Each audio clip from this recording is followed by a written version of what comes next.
The first time Victor Hayes refused to shake my hand, I figured he just didn't see it.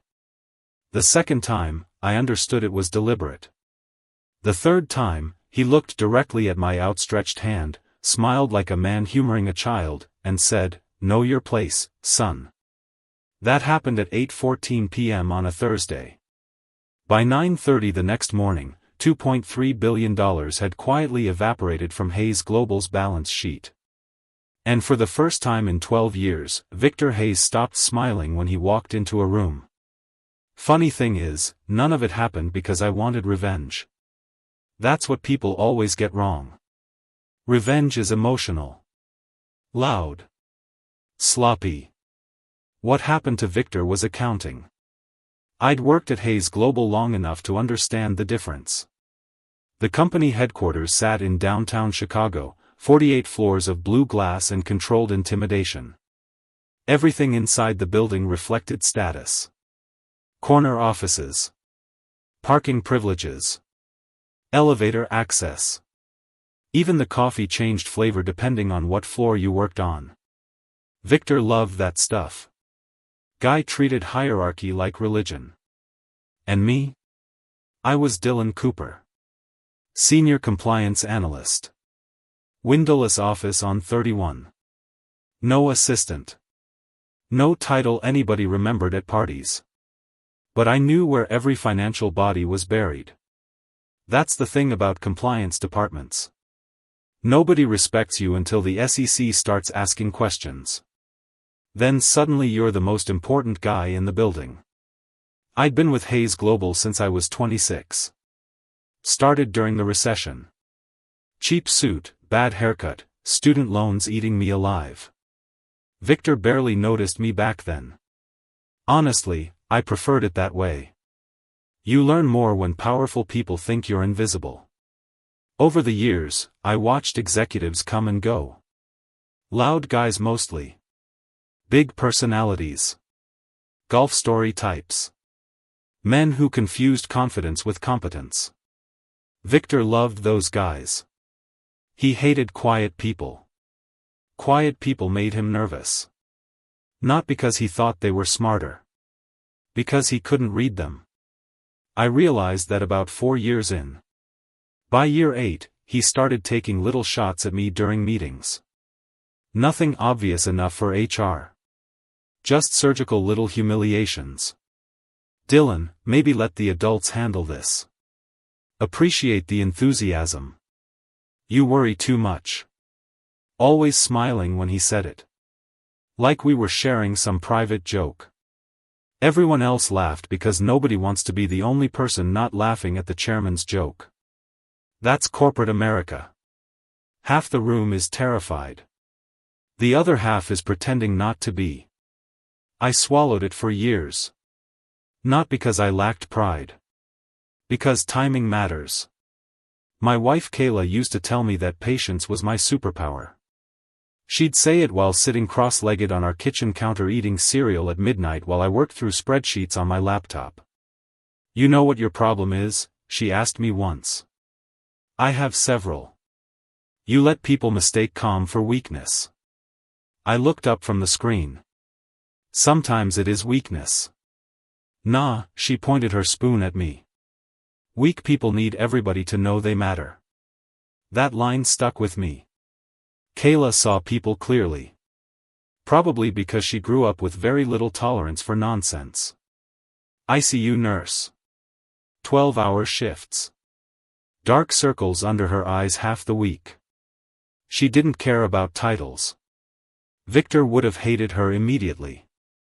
Around year 10 at Hayes, I started noticing inconsistencies tied to one division, Hayes Infrastructure Holdings.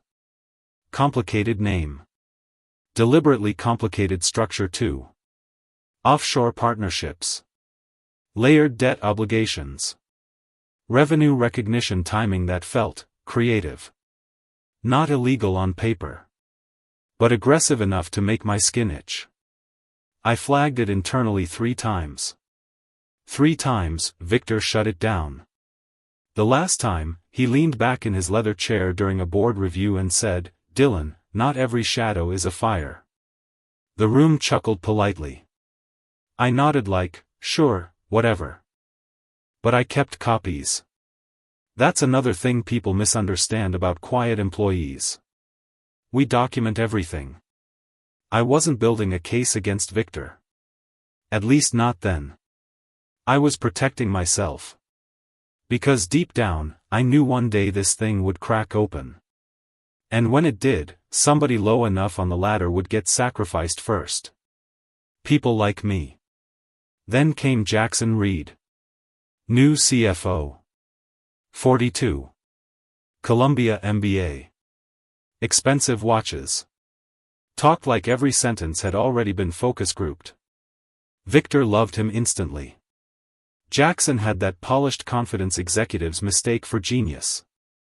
First week on the job, he walked into my office without knocking and said, "Victor tells me you're thorough."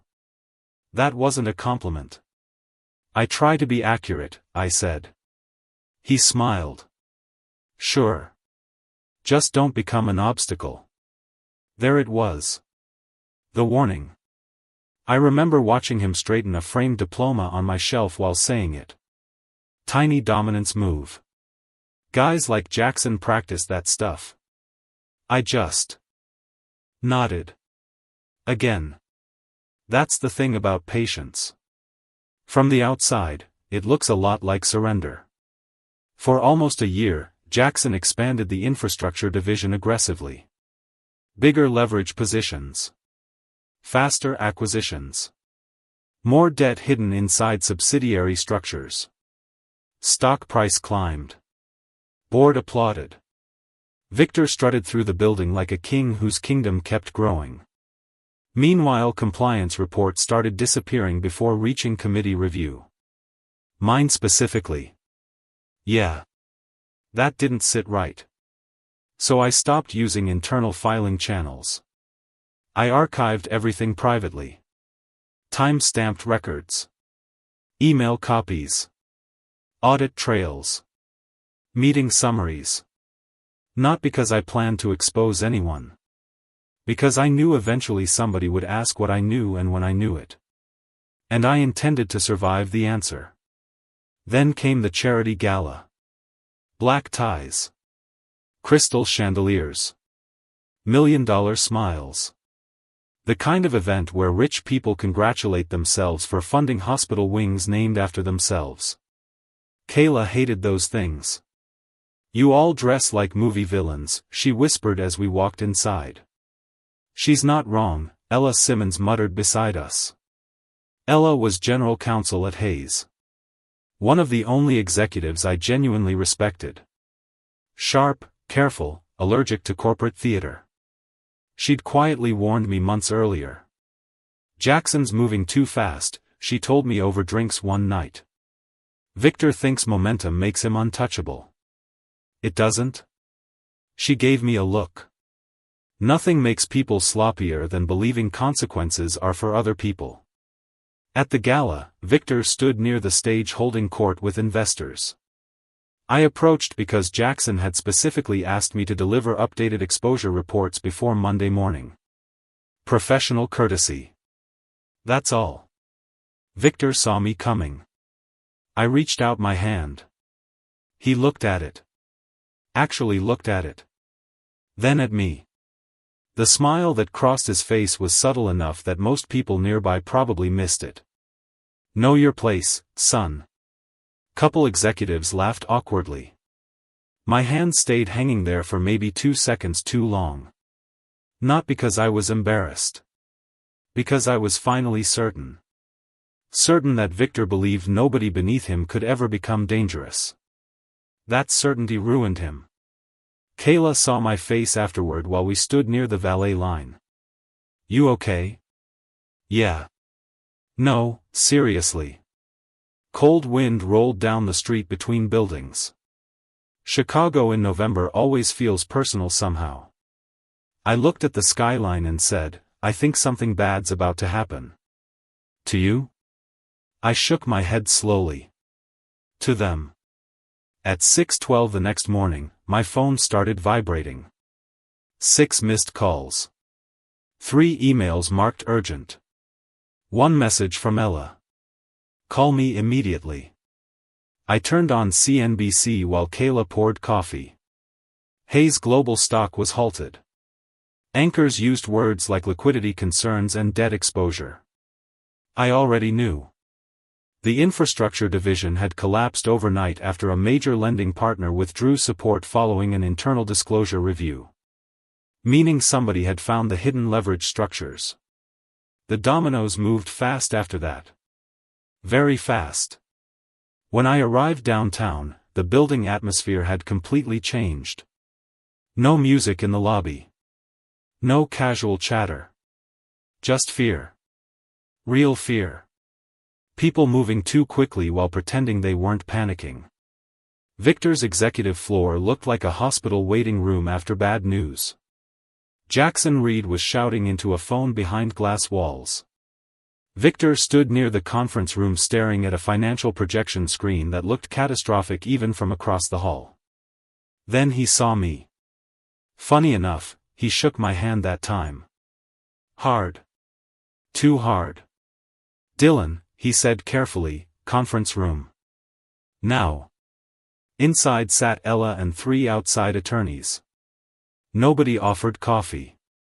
That's how you know meetings are serious. Victor folded his hands. We understand you retained independent copies of compliance concerns tied to infrastructure holdings. Retained. Interesting word choice. I archived records consistent with policy, I said. Jackson leaned forward. Why? I looked at him. Because reports kept disappearing. Silence. Victor's jaw tightened slightly. Not anger. Calculation. He was trying to determine whether I'd become a threat or a lifeboat. That's an important moment in power structures. The instant someone influential realizes they may need the person they spent years diminishing. Victor shifted tone immediately. Dylan, we value loyalty here. There it was. I almost laughed. Loyalty. Corporate executives always bring up loyalty when accountability finally arrives. I folded my hands calmly. I was loyal. I documented concerns internally for years. Ella slid a folder across the table. Inside were federal inquiry notices. Regulators had questions. A lot of them. Jackson's confidence started cracking right there in front of us. Tiny things first. Faster blinking. Tugging at cuffs. Repeating himself. Guys like him look invincible until pressure interrupts the performance. Then suddenly you realize the confidence was rented furniture. Victor kept trying to regain control. Dylan, he said carefully, we need alignment here. What does that mean? It means, Jackson interrupted, there's no benefit in creating unnecessary exposure for the company. I finally looked directly at him. For the company, I said softly. Or for you? Silence again. Heavy this time. Ella watched me closely but said nothing. Victor leaned back. What exactly do you want? That question told me everything. Because innocent people ask what happened. Guilty people ask what you want. I thought about all those years. The dismissals. The smirks. The little humiliations carefully engineered in crowded rooms. Then I thought about Kayla sitting exhausted at our kitchen counter telling me calm wasn't weakness.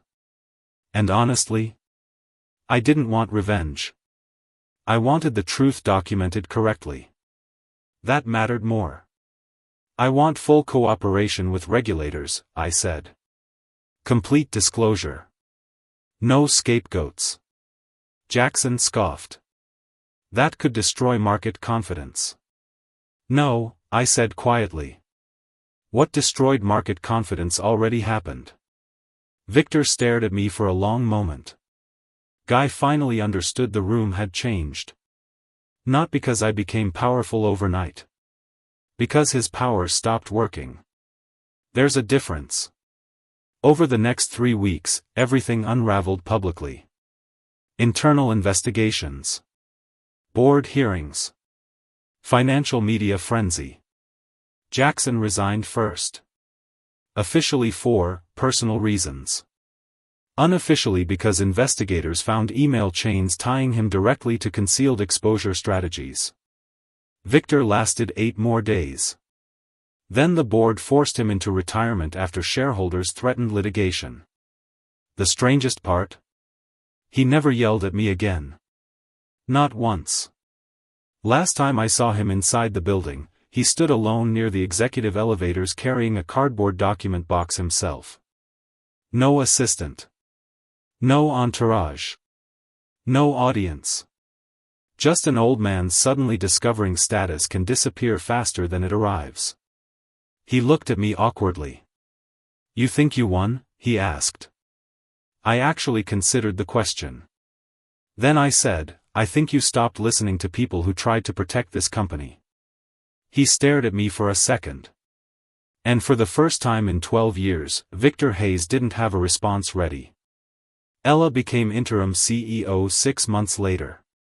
First thing she did was eliminate executive-only elevators.